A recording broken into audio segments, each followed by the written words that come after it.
Ok, bonjour à tous. Donc là, on va attaquer l'exercice 11 différentiel automobile de la série 3.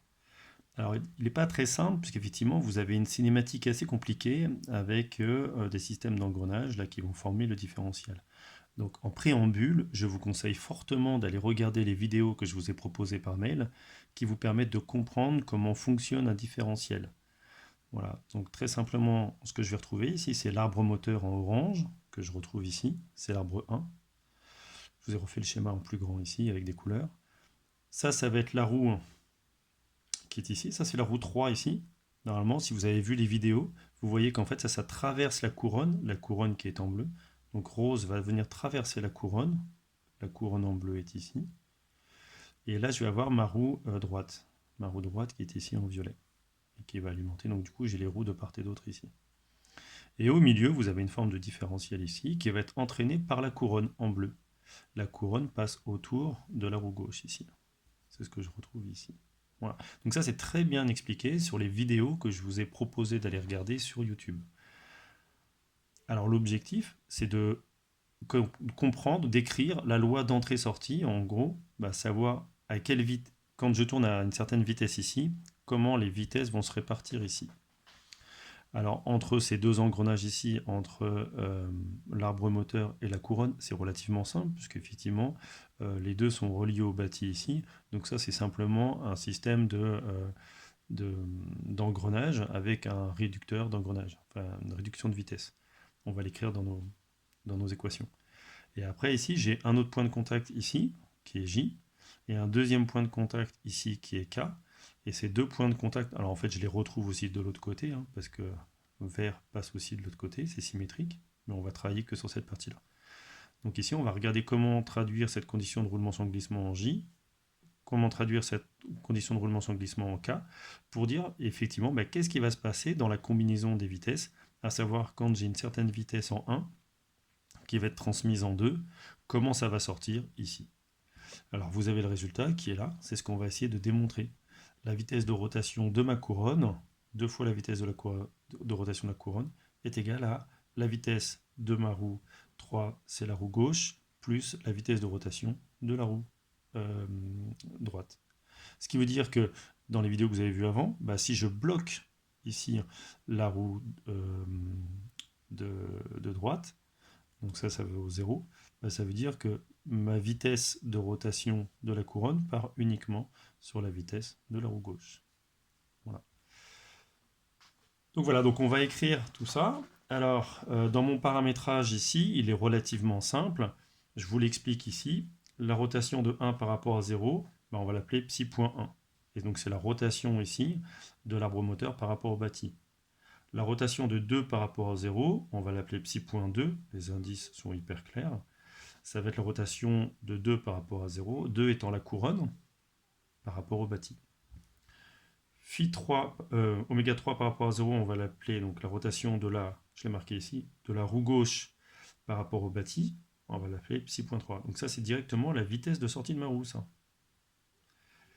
Oméga 4 par rapport à 0, le solide 4 il est en violet ici, donc psi.4, ça va être directement la vitesse de rotation de ma roue droite. Psi.3, psi.4, ce sont les vitesses de rotation de mes deux roues. Et ensuite, on va avoir la rotation de 5 par rapport à 2 ici, donc entre vert et bleu ici, on va l'appeler θ point. Celui-ci, c'est une rotation interne, elle ne nous intéresse absolument pas, donc on va essayer de la faire disparaître de nos équations. Voilà. Alors, je ne vais pas traiter la question 1, je ne vais traiter que la question 2 ici, pour pouvoir voir effectivement comment sort cette relation. Hop. Alors, je vais commencer par écrire la condition de roulement sans glissement en I ici. Donc ça va me faire vitesse de I, c'est entre le solide 1 et le solide 2, donc 2 par rapport à 1, est égal. Ici, je vais essayer de faire rentrer le bâti entre les deux ici. Donc je vais créer une boucle entre ces trois solides. Le bâti, c'est le solide 0. Donc ma condition de roulement sans glissement, pardon, c'est ça. Condition de roulement sans glissement. Donc ici, je vais écrire vitesse de I de 2 par rapport à 0, plus vitesse de I de 0 par rapport à 1. 2 par rapport à 0, c'est une information que j'ai directement ici. 0 par rapport à 1, attention, moi j'ai l'inverse. Donc je vous conseille tout de suite de voir qu'effectivement, il y a un signe négatif qui apparaît. Moins vitesse de i de 1 par rapport à 0. En inversant simplement les indices ici, vous créez le signe moins ici. Alors, je vais décomposer ça. Je vais calculer cette vitesse-là d'abord. Vitesse de i de 2 par rapport à 0. Pour la calculer, eh ben, je vais passer par le centre de la rotation entre 2 et 0. 2, c'est le solide bleu. 0, c'est noir. Le centre de la rotation, c'est le point O. Vitesse de O de 2 par rapport à 0, plus IO vectoriel oméga de 2 par rapport à 0. L'intérêt de faire ça, c'est qu'ici, vous écrivez une vitesse qui est égale à 0, puisque O, c'est le centre de la rotation entre les deux. C'est toujours la même méthode. IO ici, bah, c'est le rayon de la couronne numéro 2. Donc on l'appelle R2. IO, c'est le rayon R2.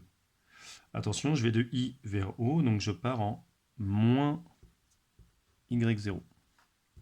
Vectoriel, la rotation de 2 par rapport à 0, je l'ai ici, c'est psi.2 suivant x0.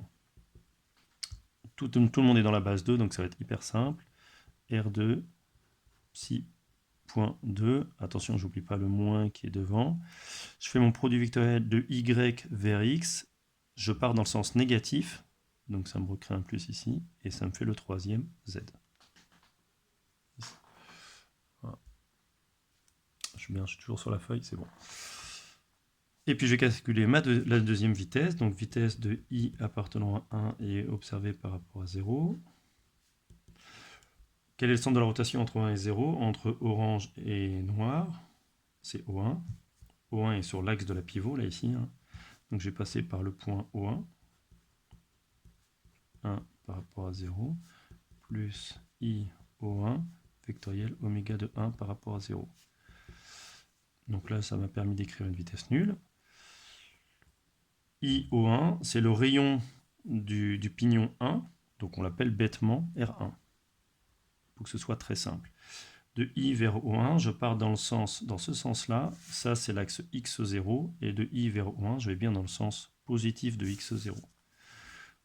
Donc ça fait R1 suivant X0, vectoriel, la rotation de 1 par rapport à 0, c'est psi.1, attention, lui il est autour de Y. Donc je vais avoir du R1 petit point, R1 petit point 1, X, Y, ça me fait Z dans le sens positif. Ces deux résultats intermédiaires, je les replace dans ma condition ici. Donc je vais avoir vitesse de I de 2 par rapport à 1 est égale à donc, ma première vitesse ici. Donc ça va me faire du R2 psi.2 suivant Z0. Attention, l'autre c'est un moins R1 psi.1 suivant Z0. Tout ça c'est égal à 0. Ce qui va me donner la relation. Alors si je l'écris, je vous le détaille là, ouais, je peux factoriser par Z0.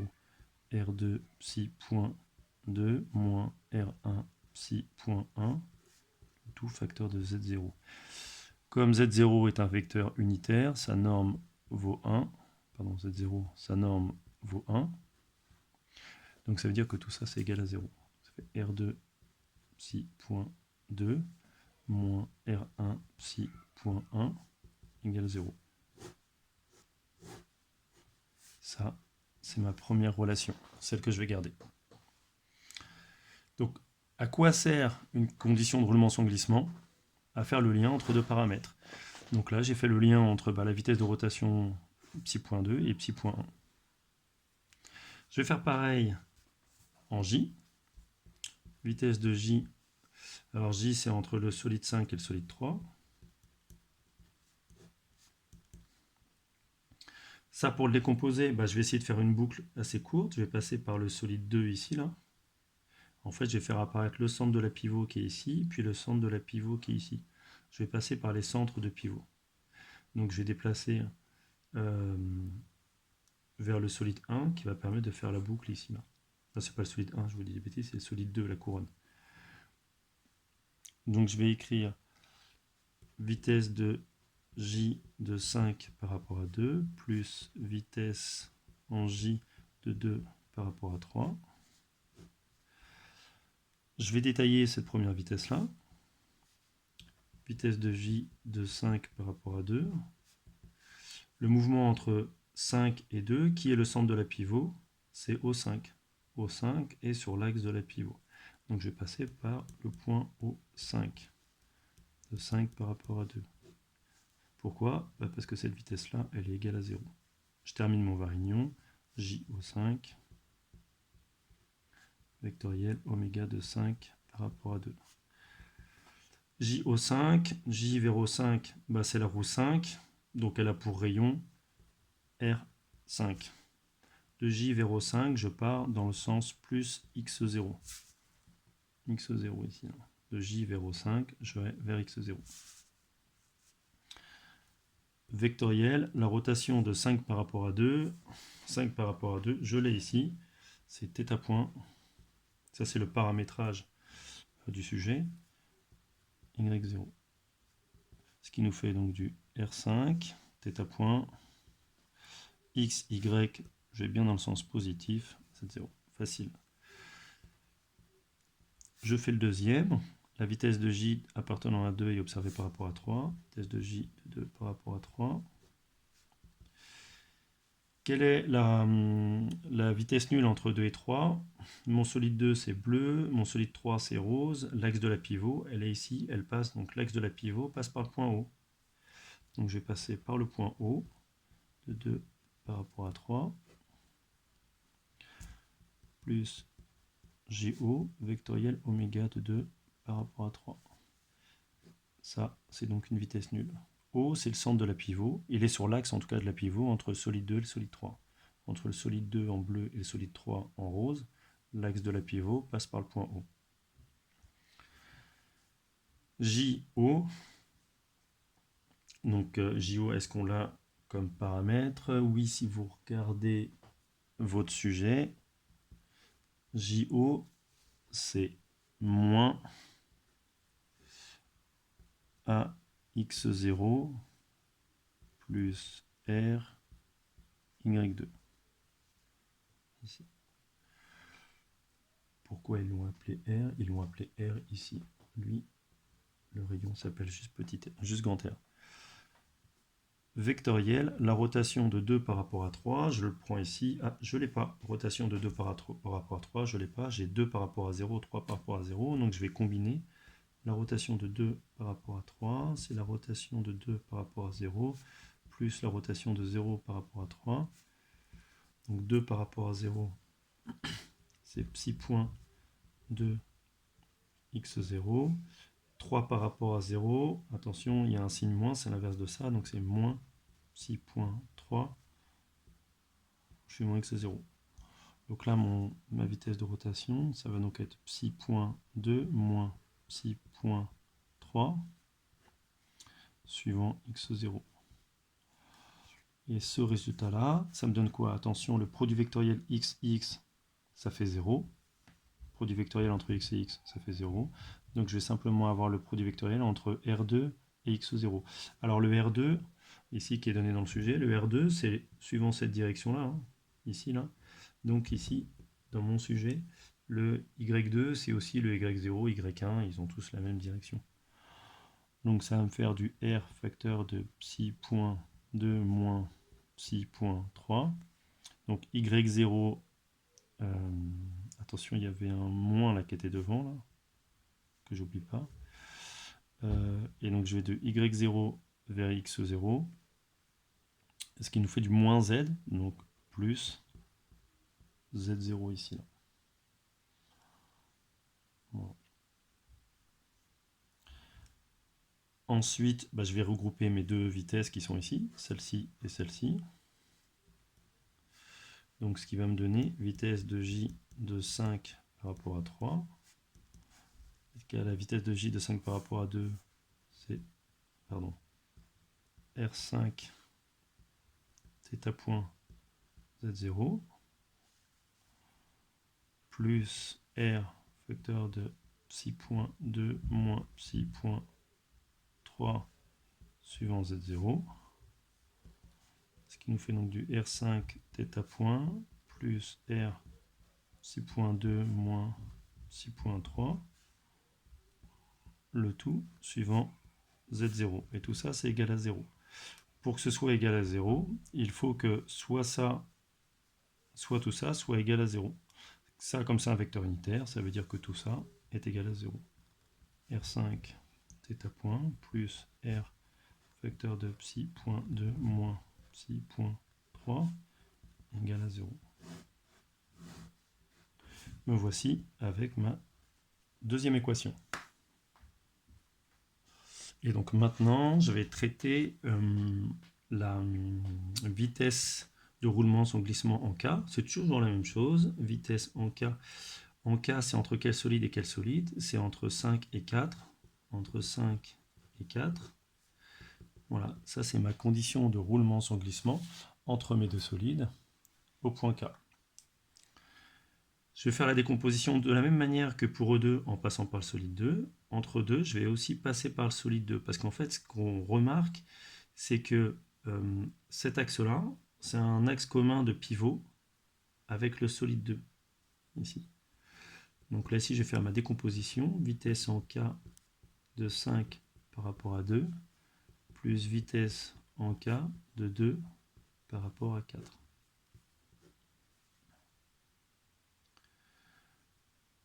Je vais faire les deux indépendamment. Donc ici, je vais commencer par traiter cette vitesse-là. Vitesse en K de 5 par rapport à 2. Quel est le centre de la rotation entre 5 et 2? C'est comme tout à l'heure, c'est au 5. Donc là, je vais écrire quasiment la même chose. Au 5 de 5 par rapport à 2. Pourquoi je suis passé par au 5? Parce qu'entre 5 et 2, cette vitesse-là est une vitesse nulle.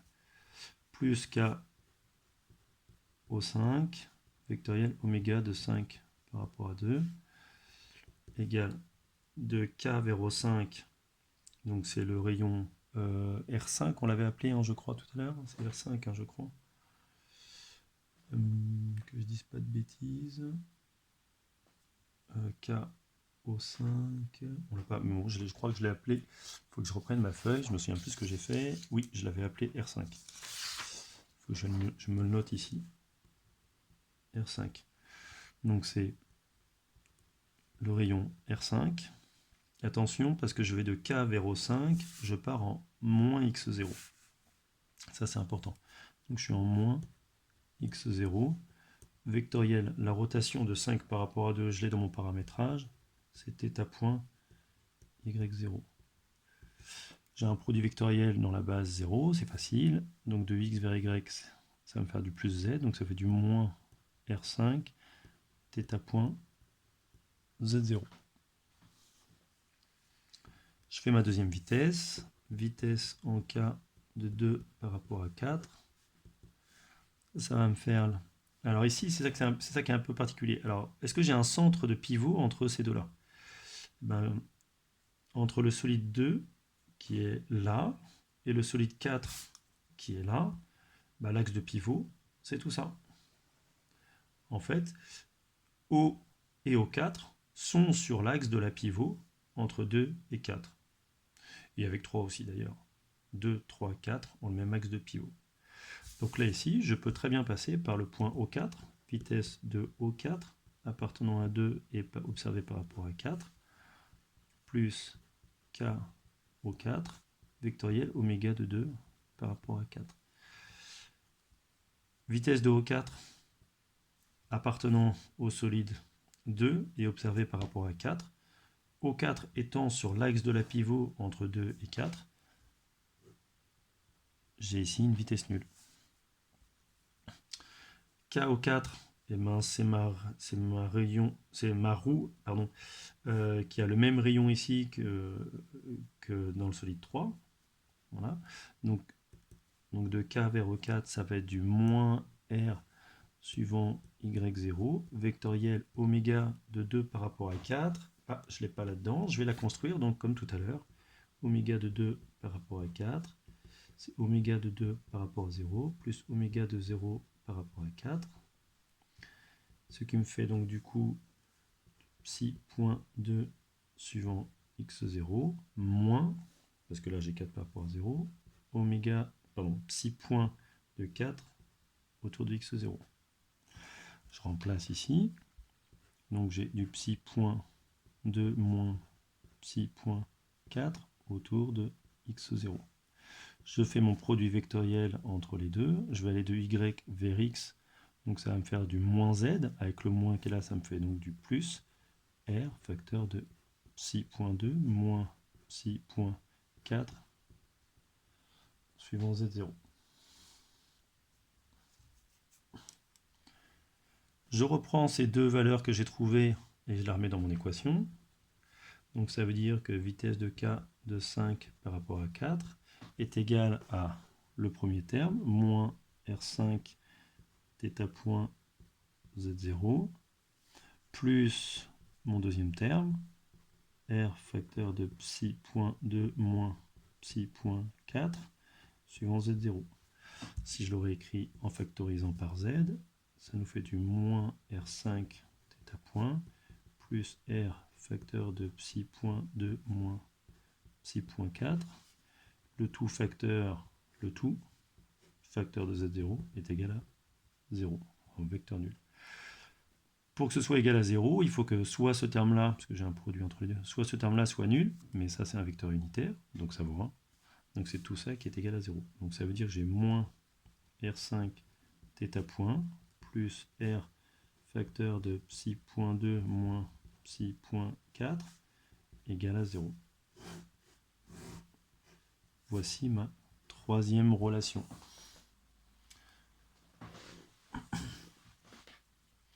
Et donc maintenant, l'objectif, c'est de mettre en lien mes trois équations. Ce que je vais faire maintenant. Alors voilà, donc là j'ai pris un peu d'avance. Je vous ai renoté donc du coup les trois équations. La première, la deuxième et la troisième que j'ai trouvées avec mes trois conditions de roulement sans glissement. Qu'est-ce que je cherche? Alors ça c'est mon sujet. Mon sujet me demande ici de faire le lien entre psi.2, psi.3 et psi.4. Donc je cherche une relation entre psi.2, psi.3 et psi.4. Donc ça veut dire qu'il faut que je fasse une équation qui va me faire disparaître θ point, qui est là, et psi.1, qui est là. Donc en mélangeant tout ça, je dois pouvoir réussir à faire une relation avec ces trois-là.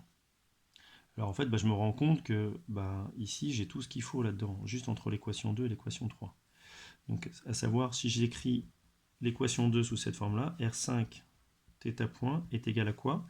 Ça veut dire que ce terme-là, je l'ai passé de l'autre côté, donc moins R psi.2 moins psi.3. Et en fait, si je fais la même chose ici, donc, par contre, je vais prendre tout ça, mais je vais le passer de l'autre côté, donc je vais avoir R5 θ point qui va arriver là. Donc lui est égal à cette partie-là. R facteur de psi.2 moins psi.4. Et si je ne garde donc du coup que cette partie-là, ici, j'ai ce que je veux. Psi.2, psi.3, psi.4. Psi.2, psi.3 et psi.4. Et je me rends compte même que je peux simplifier par le R qui est là ici. Donc je vais réécrire cette équation en simplifiant par R qui est de chaque côté. Donc je vais avoir moins psi.2 moins psi.3, plus, parce que le moins psi.2, moins ça fait plus psi.3, est égal à psi.2 moins psi.4. Donc le psi.2, je vais le passer de l'autre côté. Donc ça va me faire 2 psi.2. Le psi.4, je le place de l'autre côté. Donc je vais avoir psi.3 plus psi.4. Et voilà. Vous avez la relation que l'on cherchait. Quel lien fait cette relation? Est-ce que j'étais encore sur la feuille là, quand je faisais ça? Oui, je crois. Hop là, juste là. Voilà. Tac. J'étais peut-être plus sur la feuille. J'ai dû remonter un peu. Donc voilà, je trouve cette relation-là, celle que l'on nous demandait de trouver. Et ça veut dire quoi?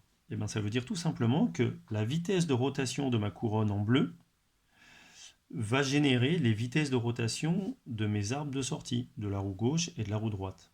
Ça, c'est ma roue gauche, la rotation de 3, et ça, c'est la rotation de 4, ma roue droite. Et en fait, c'est une somme. Oui, c'est une somme parce que si jamais je bloque la roue droite, ça veut dire que ça devient égal à 0. Et donc, du coup, je vous l'écris, si je bloque la roue gauche, ça veut dire quoi? Ça veut dire que psi.3 égale à 0. Donc mon équation ici devient quoi? Ben, ça veut dire que psi.4 est égal à 2 psi.2. Ça veut dire quoi? Ben, ça veut dire que ma roue droite, ma roue gauche sera bloquée et ma roue droite va tourner 2 fois plus vite que ma couronne qui est ici. Mais à quelle vitesse tourne la couronne par rapport à mon arbre d'entrée, mon arbre moteur? Et bien ça, c'est ma première équation qui me le dit. À savoir si, voilà, je l'ai mal recopié ici, puisque c'était R2 psi.2, ici. Parce que psi.2, si je reprends l'équation 1, psi.2, et bien c'est égal à R1 psi.1, quand je le passe de l'autre côté, puis lui, je le passe au dénominateur. Ça, c'est simplement un rapport de réduction entre deux engrenages, ce que vous avez vu plein de fois en conception. Donc du coup, à quelle vitesse tourne ma roue de sortie par rapport à l'arbre moteur? Eh bien, ça nous fait 2 fois R1 sur R2, 6.1. Voilà, si je bloque ma roue de gauche, ma roue de droite va se mettre à tourner à cette vitesse-là. Voilà, fini pour cette vidéo. Merci à vous, bon travail.